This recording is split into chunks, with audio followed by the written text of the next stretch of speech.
በሁለት ምክንያቶች ቅዳሜ የካቲት 14 ሌላ ቀጠሮ መያዝ አይቻልም። ለምን?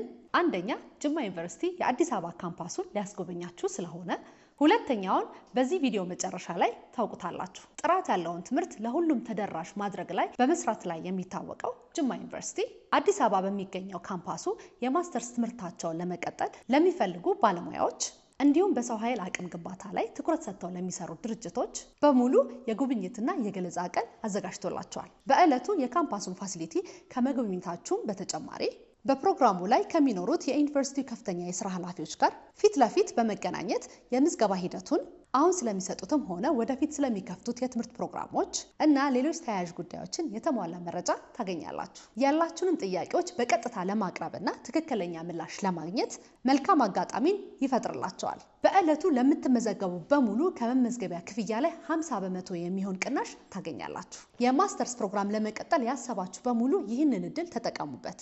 ቅዳሜ የካቲት 14 ቀን 2018 ዓ.ም ካሳንቺስ የቀድሞ የዘመን ባንክ ዋና መስሪያ ቤት ህንፃ ላይ እንገናኝ።